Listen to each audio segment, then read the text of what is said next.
Hello and welcome to another week of Talk of the Town. First to the Port Adelaide Premiership champion. Hello, Warren Tredrea.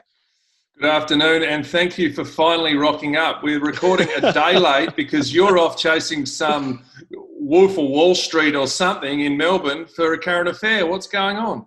The Coyote of Collins Street. You can see Tracy Grimshaw in a current affair nightly at 7 p.m. on the Nine Network. Same thing, isn't it? Wolf of Wall Street, Coyote of Collins Street. Oh. Little cross promotion. The chief football reporter of the Nine Network is Sam McClure. Hey, Sammy. The Coyote of Collins Street. It sounds like something Tredders would have been known as back in the day. Yes, or the Coyote of, what is it, Heim Street in Adelaide? What's the nightclub precinct over there? Yeah, Hindley Street, but we can't get our nightclubs open. And the good news in South Australia is they're open, but you can't drink or dance, so I'm out. Well, somebody who probably had a fair bit to drink, not sure about the dancing, was Steele Sidebottom in what you can probably call a fairly blatant breach of the COVID rules. By any definition, being found by police on the streets of Williamstown at 7:30 a.m. is a pretty flagrant breach. He's copped 4 weeks, and Eddie Maguire says Collingwood are proud of Steele because he's owned the mistake. Tredders, are they right to be proud?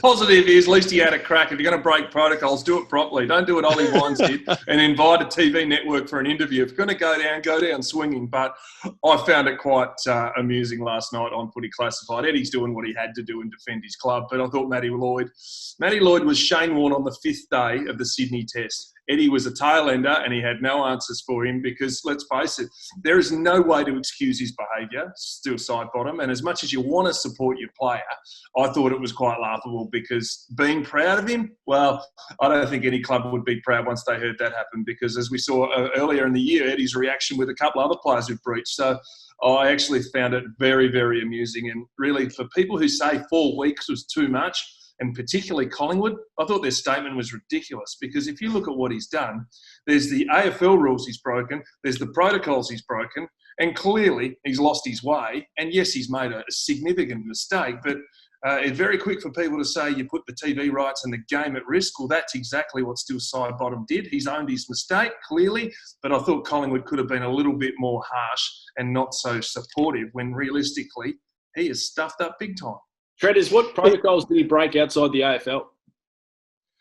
Outside of the AFL? Yeah, you said he broke AFL protocols and he broke other protocols. He just broke AFL protocols.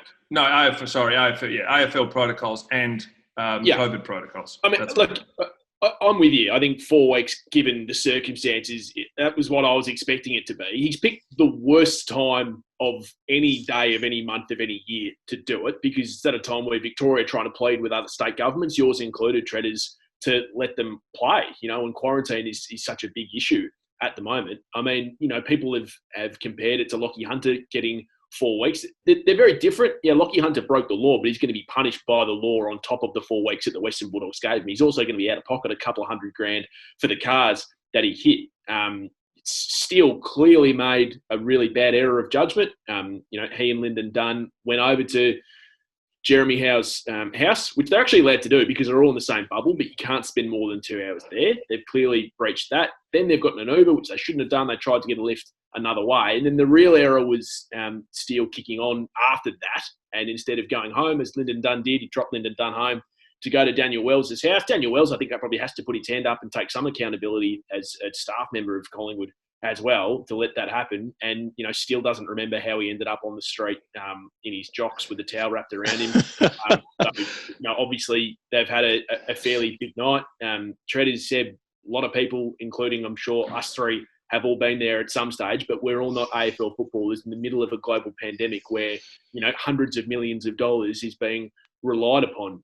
He was obviously pretty sheepish when he got home. He's admitted it to the club. They've gone to the AFL. They've copped their right whack. And it's just exactly what the Magpies didn't need, Tredders. On the field, they've lost 2 of their vice-captains in the space of a few days, Howe and Sidebottom, in a game that they should have won against GWS, and now they come up against the old rivals. And look, Essendon didn't have a great game against Carlton, but as we've seen, that anything can happen in games between clubs like Collingwood and Essendon, and where every game and every minute is vital. It's a really bad error. But, he's had 12 years of not putting a foot wrong, Steele Sidebottom, so he probably earns up a few credits in the bank for that in as far as public perception.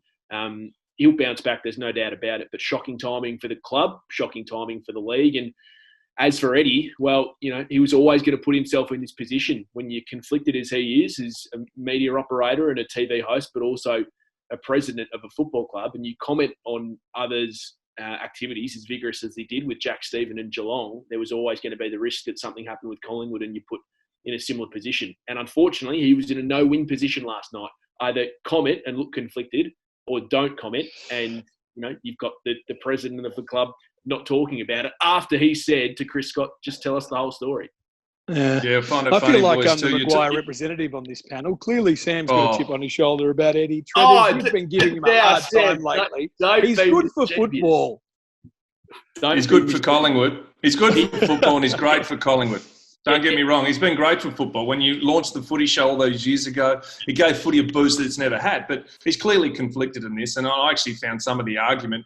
It was that obvious that he was trying to bat for his club and his player. It was almost a little bit laughable because Matty Lloyd called him out 3 times for his conflict and his inconsistencies in his argument. But I'll ask you boys, have you been in a situation where you found yourself just in a tower at 2 in the morning or whatever it was in 2 degrees? You say you didn't pick his times.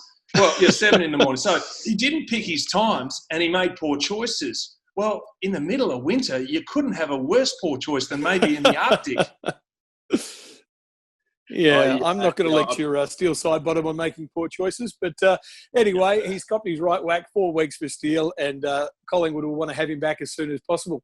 Let's move on to the Tigers, because Trent Cotchin's comments about hubs was really interesting. Talking about teammates that are expecting children, that have young families. Here's what Trent Cotchin, the skipper of the Tigers, had to say. I think it's going to be a challenge. That every person within our footy club, no doubt our footy club will be there and want to partake and do what we need to do to continue the season. But there's going to be a number of different individual cases or scenarios. We've got guys with pending babies and other challenges. Do you feel there'd be a chance perhaps 1 or 2 players wouldn't go? Yeah, I think that would be a genuine chance, yeah. So effectively, Sam, Koch appears to be saying that some players may elect not to join a hub. Yeah, I mean, you're damned if you do and damned if you don't a little bit. I'll be curious to see what the player in our group, Seb Tredrea, has to say about it because, on one hand, I heard Caro on Footy Classified on Wednesday night with Eddie saying that as a Richmond member, she was disappointed that club leaders like Trent Cotchin and Jack Rewalt were essentially giving an excuse, to some of their players. But on the other hand, we've always asked players to be honest. Always. We implore them to be as candid as they can be. And I think credit to Trent, he's turned over a new leaf when it comes to the media a few years ago, and so is Jack, and they're always incredibly honest. And some do have young families. Mitch Wallace at the Western Bulldogs had his daughter Charlotte a couple of weeks ago, and he's going to have to travel into a hub. It's going to be incredibly difficult for some of them. And others, Treaders, we don't know the family makeups of all these players. Some have incredibly difficult circumstances. Some don't have the support networks of others. So I had no problem with it. It's made to look bad by the fact, Treaders, that Richmond are going no good at the moment. But as far as his comments in isolation, I'm okay with it. Well, I think the comments are fine, boys, but I just think you got to read the room. Like, the game is only happening because we've got teams in hubs. I find it ironic that a big Melbourne club who's struggling has come out and has said these reasons. These reasons are all valid, don't get me wrong. But have we thought about this for the last month when all Western Australian and South Australian players are facing the exact same situation in a hub? No, we haven't. I find it hypocritical. I can tell you one story. When the AFL players linked up with all their players on the phone hookup, I reckon it was just post round 1 when they went into lockdown or where things were going to be, or maybe even pre. I can tell you right now, the whinging that came from Richmond, the West Australian teams, in particularly Eagles, were laughing their heads off that we shouldn't have to travel, and they took it as an absolute embarrassment because this is a team that travels more than anyone else in the competition. They thought it was really unbelievable how a big Melbourne club, and particularly Richmond and some of their players, were saying we shouldn't have to go into hubs, we've got families, all this. When the West Australian teams and interstate clubs travel more than anyone, and particularly Western Australia, the situation is, well, hang on, this is a bit hypocritical. When this competition is national, we'll all say we want to keep the game going and find a way to keep the game going, yet it's appeared that they are sooking. I can tell you right now, yes, babies, absolutely. Medical issues, yes, absolutely. But don't do what the AFLPA says, we expect our players to get paid in full if they're saying, I don't want to go. If there's a valid reason, absolutely. But if it's just because you don't want to head into a hub or things are a bit hard, it looks really soft, to be honest. Treaders, in defence of the Tigers in that comparison, the West Coast Eagles aren't exactly going great guns when it comes to not complaining about the hub absolutely. Either. No, absolutely. But that's after they've been there and they're saying it's not ideal, but they're fronting up and they're doing it. This is a team that hasn't even tasted it. And how many times do they travel a year? And I get that reason why that is. Collingwood, Richmond, there's 10 teams in Melbourne and there's 8 teams outside. Surely, absolutely. But in this case, everyone keeps saying we'll do everything to keep the game going. Yet we've got 2 of Richmond's leaders who I guarantee you aren't speaking for the young players, because absolutely the young kids, first, second, third, fourth round picks who might have a girlfriend, who don't have children, mate, it's probably a holiday for them up on the Gold Coast. I know the Port players are loving it. But I know Travis Boak's attitude is we'll embrace it, we'll find a way. Lockie Neal's comments, unbelievable. We've got to put back into the game. It's given me so much. What I heard from Richmond, it sounded like poor Suki me. I've got to actually move away from home. The thoughts of Warren Tredrea there. Now, Sam, this would have made you very happy to see Bryce Gibbs, having moved to Adelaide, having given up his navy blue roots, celebrating the win against the old enemy Essendon, which should be illegitimate for the record. You can't win a game because you misjudge a spoil and the ball falcons you in the face. Putting that aside, he tweeted out baggers, and you seem to think there's a potential sentimental finish for Bryce Gibbs at Princes Park. Jeez, this is growing legs of its own, these comments. Look, I simply made the comment on Footy Classified. I think you quoting myself here, Seb, I wouldn't be surprised if the two clubs sat down. The exact same way I thought about this a couple of years ago with Eddie Betts. I wouldn't be surprised if they sat down and people have criticised the recruiting of Eddie Betts before it even happened. And here he is, he's playing pretty good footy. He was the guy that won them the game, probably 3 Brownlow votes against Geelong, and he was pretty good, important against the Bombers last week. I'd be keen to get Treader's thoughts as far as what he's got left as a player. He's far too good not to be playing AFL football right now. He finds himself in a really interesting, precarious position in as far as he's playing for a team that is rebuilding, and they know what Bryce Gibbs can offer, but they want to see what the younger kids can do, and maybe they've gone past him. It's shocking for his career that he was traded to a club that had just made a grand final for 2 first-round draft picks, and then in the space of basically 18 months has gone to not even been able to get a game. Now, is Bryce Gibbs in Carlton's best 22 right now? Absolutely is. Will there be a conversation about, if we were to think about getting him back, could we get him for nothing in a trade, and would we have to pay much of his contract? Yeah, I think those discussions will happen. Do I think something's going to eventuate? Probably not, because there's just too many hoops to jump through. But I just think it's really sad if Bryce Gibbs finished his career not playing AFL football.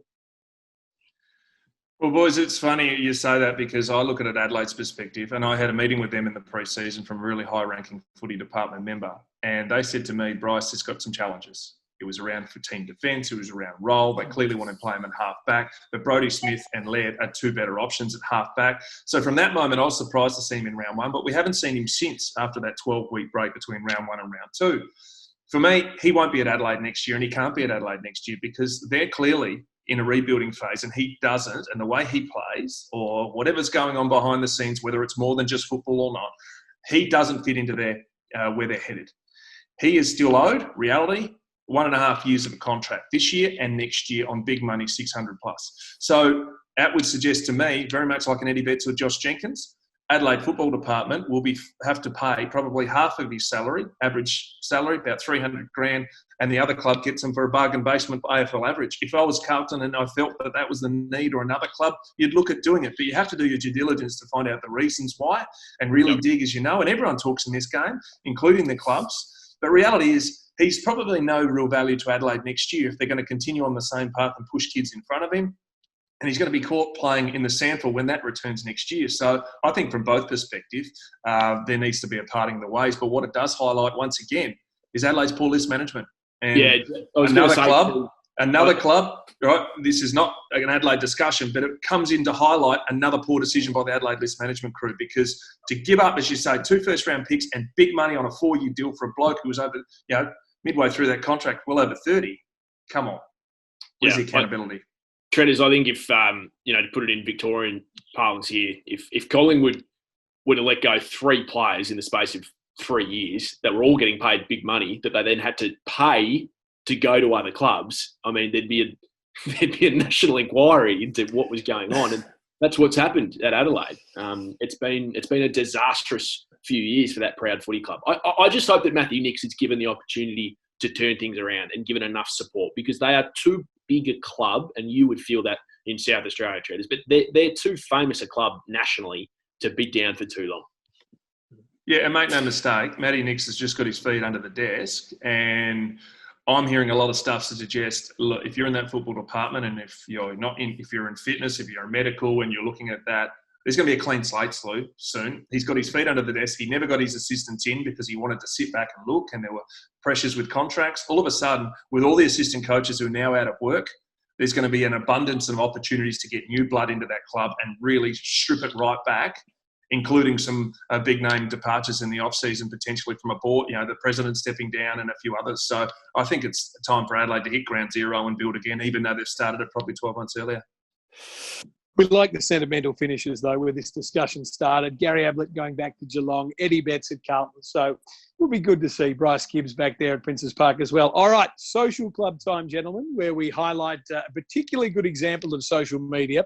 And when The Last Dance dropped on Netflix, everybody was trying to make comparisons between the football world and the mid-90s Chicago Bulls.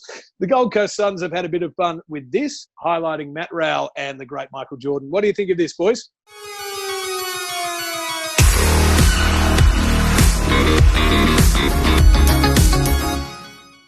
There we go, Sammy. What do you make of that? Yeah, well, I liked it. I'm just wondering if our great compatriot Warren has seen it, because he's very quiet over there. Well, I'm trying to find it. You didn't send the link. What's happened? I'm trying to check it now. It's there. It's online. Unless someone's removed mate, it. I'm telling you, there is nothing there. I think I can jump in here. For reasons that I haven't quite ascertained, the Gold Coast have pulled the video from their social media. What? No. Yes. Perhaps a too lofty comparison. I would have thought that they'd be aware enough to know that people weren't going to take that comparison seriously. Seb, if there's one thing that we have learnt, you and I, over the years with social media, it is once you tweet something, it stays tweeted. You can't delete it. That is the unwritten rule. Stand by it. You've got to stand by it. I'm disappointed. I liked it. I think the whole Michael Jordan Last Dance thing has been just abundantly overdone, but I actually liked the Gold Coast Suns. And isn't it great that we're actually talking about this footy club now? They just seem up and about. I know that they were 3-1 last year. I get it, and they fell in a heap. And they might again, because they've got to go on the road for 4 or 5 weeks, and they've got a really tough run, including Geelong and Geelong. But there just seems, Treaders, something different about that group. There seems to be more of a bond. They're not going to be the walkovers that they were for a long time. That's the feeling I get. No, I agree, because it finally, and probably that adds up to that, is the players are sticking. So it's not long now who's out of contract next year and who's going to come and who's going to leave. They look like they're going to stick. Young King sticks, Koch sticks, Rankin sticks. All of a sudden they keep adding with him. Rao is close to hanging around, or has agreed to terms, even though they can't now with contracts. But I would have loved to have seen the post. I'd love for the Gold Coast to put it back up, because it just shows to me I know you mentioned our 3-1 last year, but there was no fanfare of 3-1 when what we're seeing right now in this year that is COVID-19 of football. But what I would say is it shows the inexperience as a football club too. You know what I mean? Like, if you're going to own something, own it. And don't just buck to the trend. He's not Michael Jordan. He may never be not Michael Jordan, and comparisons are quite ridiculous, but at least they're having a crack, because what are Richmond doing? Oh, that's right. They don't want to travel. They're whinging. Yeah, still whinging. That's nasty. The harden up message from the Port Adelaide hard man. Now, let's move on to our sure thing. Take a look at the leaderboard. Yes, still at the top of the tree, although the margin has been halved in the last week. Treaders, who is your sure thing for this week? I'm going Geelong over the Suns. Ooh, okay. That's would not have been risky in the slightest 12 months ago, but yeah, it's got something to it. Sam, have you got a sure thing? I think this is the week that the switch is flicked for the West Coast Eagles, and they will beat Sydney, and I think they'll make a run, and I still think they'll make the 8. Geez, that was a gruel out there shot, wasn't it? Geez, you picked a tough one. Someone who won a flag 2 years ago. Game. What are you talking about? You picked Won a premiership 2 years ago. Yeah, look at you on the betting odds. You picked a side that has won 95 of its last 99 games in July. Warren. And I will take the Saints. I'm sorry, Sammy, but I just reckon if there's going to be a bolter this year, Brett Ratton and the Saints are impressing me. Gentlemen, a pleasure as always. Talk of the town. You've always hated Carlton, Seb. You've always been a Carlton hater. I have. I had a wonderful childhood. The closest thing I had to childhood trauma was leaving the MCG after an Essendon loss to Carlton, and having these big, wide Carlton supporters sort of spitting at me as I left. Journalistic independence. That's all I'll say. 2 words for you, Seb. Independent always. The Port Adelaide Premiership champion of that football club, Warren Tredrea, thank you. See you, boys, the 2 number 1 ticket holders of the Essendon and Carlton football clubs. You can't tell when you listen to this show. Can't tell at all. Sammy McClure, Chief Football Reporter for the Nine Network and the Age newspaper. Thanks, Seb. No idea who Traders Barracks for. We'll be back next Wednesday. Talk of the town.